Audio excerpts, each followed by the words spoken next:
لیکن انسان کمزور ہے. انسان کو اللہ نے ایسا بنایا ہے کہ انسان یاد رکھتا ہے تو بھولتا بھی ہے، اچھائی کرتا ہے اس سے غلطی بھی ہوتی ہے، نیکی کرتا ہے اس سے گناہ بھی ہوتا ہے. ایک انسان چلتا ہے، اللہ نے اس کو آنکھ دی ہے، لیکن کبھی اس پر غفلت بھی طاری ہوتی ہے، اس کو ٹھوکر بھی لگتی ہے، وہ غلطی کرتا ہے.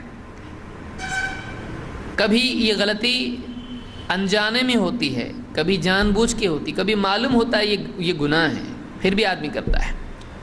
کبھی آدمی کو معلوم نہیں ہوتا ہے کہ یہ گناہ ہے، آدمی کر جاتا ہے.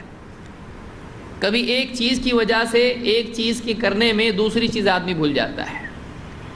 مثلا آدمی گاڑی چلا رہا ہے، ایک کو بچانے کے لیے دوسرے کا نقصان ہو جاتا ہے. کبھی اس طرح سے بھی ہوتا ہے، کبھی چوک ہوتی ہے، کبھی گناہ ہوتا ہے، کبھی عمدن گناہ ہوتا ہے. انسان کو اللہ نے ایسا بنایا ہے کہ اس کے دل میں شہوت ہے، دنیا کی طلب ہے، مال کی طلب ہے، عزت کی طلب ہے، عہدے کی طلب ہے، شیطان ہے، نفس ہے.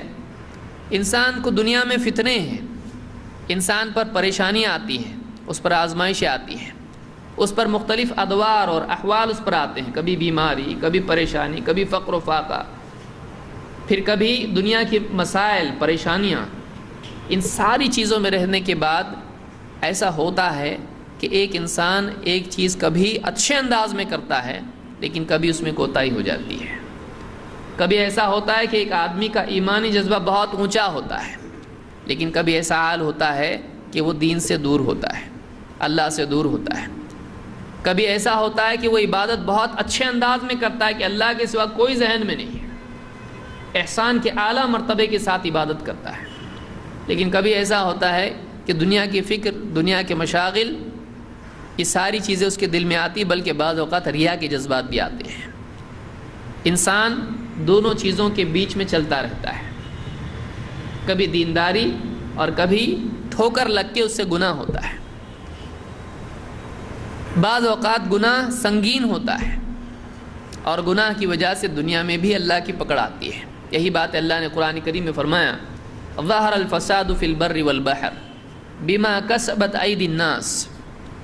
خشکی میں اور تری میں فساد پیدا ہو گیا، بگاڑ آ گیا.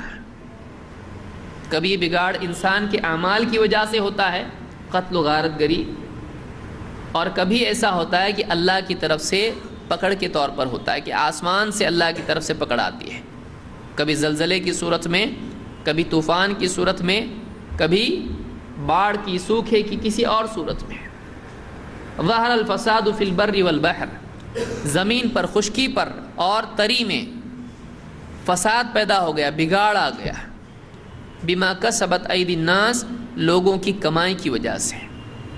لیکن آپ دیکھیے اللہ تعالیٰ آگے کیا فرما رہا ہے، لِيُذِيقَهُمْ بَعْضَ الَّذِي عَمِلُوا لَعَلَّهُمْ يَرْجِعُونَ. اللہ تعالیٰ بعض اوقات بندوں کے بعض اعمال کی وجہ سے دنیا ہی میں ان کو مزہ چکھاتا ہے، لَعَلَّهُمْ يَرْجِعُونَ، تاکہ وہ رجوع کریں. کہ دنیا میں اللہ کی پکڑ بھی اگر آتی ہے تو اس میں بھی بندے کے لیے خیر کا پہلو ہوتا ہے کہ بندہ اللہ کی طرف رجوع کرے. یعنی اللہ تعالیٰ دنیا میں بندے کے ساتھ بھلائی کا معاملہ کرتا ہے کہ دنیا میں بھی اس پر مصیبت ڈالتا ہے. یہ مصیبت کیوں ہوتی ہے؟ اس کے گناہوں کی وجہ سے تکلیف آتی ہے، بعض اوقات آزمائش ہوتی ہے، نیک آدمی پر بھی تکلیف آتی ہے، کبھی کسی کا ظلم بھی ہوتا ہے، لیکن کبھی اللہ کی طرف سے پکڑ بھی ہوتی ہے. اور اللہ تعالیٰ دنیا میں سزا، تکلیف، عذاب، پریشانی، مصیبت کیوں ڈالتا ہے؟ اللہ تعالیٰ فرماتا ہے لِيُذِيقَهُمْ بَعْضَ الَّذِي عَمِلُوا. اللہ تعالیٰ بعض اوقات ان کے اعمال کی سزا دنیا ہی میں ان کو چکھاتا ہے. کیوں؟ لَعَلَّهُمْ يَرْجِعُونَ، تاکہ وہ اللہ کی طرف رجوع کریں. دنیا کے عذاب اور پریشانیوں کا مقصد بھی اللہ کے نزدیک کیا ہے؟ لَعَلَّهُمْ يَرْجِعُونَ، تاکہ بندہ اللہ کی طرف رجوع کرے. اللہ چاہتا ہے بندہ اللہ کی طرف آئے. اگر اللہ چاہے، اللہ کسی کے ساتھ خیر کا معاملہ کرے، دنیا میں تکلیف ڈال کے اپنی طرف اس کو پھیرتا ہے.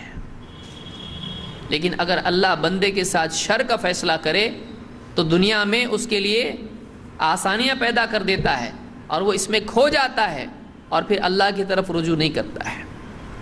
تو دنیا میں بعض اوقات پریشانیوں کا آنا، تکلیف کا آنا، مصیبت کا آنا، یہ بھی اللہ کی طرف سے خیر ہوتا ہے، اس لیے کہ یہ بڑے شر سے بچانے کا ذریعہ بن جاتا ہے۔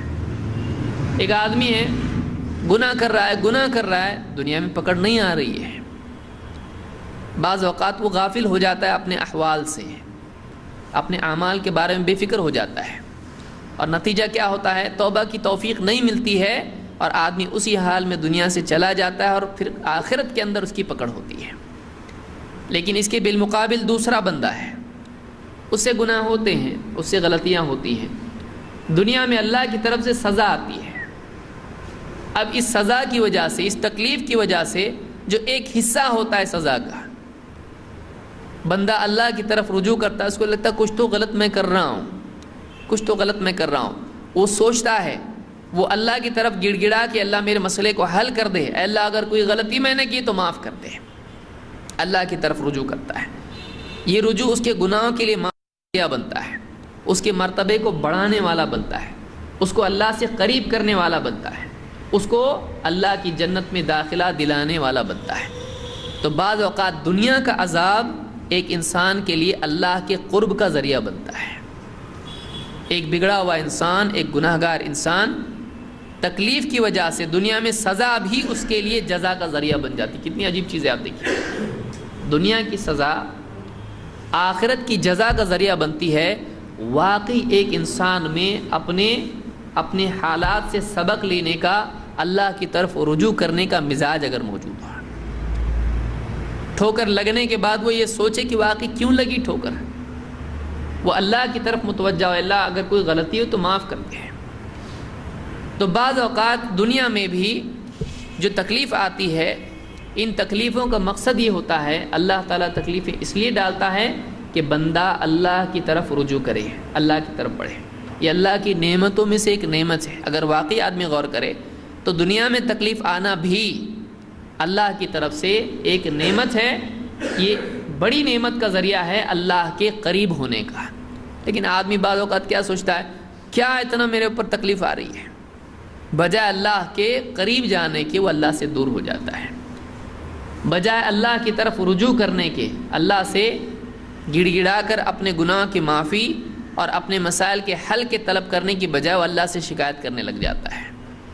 تو یہ آدمی کے لیے مزید مصیبت میں مصیبت کا اضافہ بن جاتی ہے۔ آدمی کو چاہیے وہ اپنے مصیبتوں میں اللہ کی طرف رجوع کرے۔ تو ایک آدمی پر تکلیفوں کا آنا کبھی آزمائش ہوتی ہے، کبھی اس کے گناہوں کا کفارہ ہوتا ہے، کبھی اس کو اللہ کی طرف بڑھنے والا بنانے کے لیے تکلیفیں آتی ہیں۔ تو آدمی پر جب تکلیفیں آئیں فوراً اس کو ہوش میں آ کے اللہ کی طرف رجوع کرنا چاہیے۔ تو یہاں پر اللہ تعالیٰ نے فرمایا کہ ہم بعض اوقات ان کے بعض اعمال کا، سارے اعمال کا بدلہ نہیں ملتا، یہاں پر بعض اعمال کے بدلے دنیا میں سزا آتی ہے۔ کیوں آتی ہے؟ لعلہم یرجعون، تاکہ وہ ہماری طرف رجوع کریں۔ رجوع کے معنی ہے پلٹنا، اللہ کی طرف پلٹنے کے لیے تکلیفیں آتی ہیں۔ تو اللہ تعالیٰ چاہتا ہے کہ بندہ اللہ کی طرف پلٹے۔ اگر بندے کا اللہ بھلا نہیں چاہتا تو اس کو کبھی پلٹنے کی توفیق نہیں دیتا۔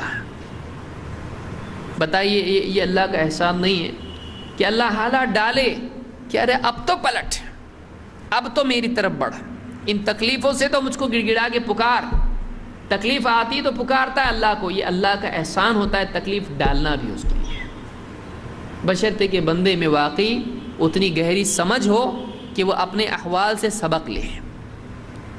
اسی رجوع کا نام توبہ ہے۔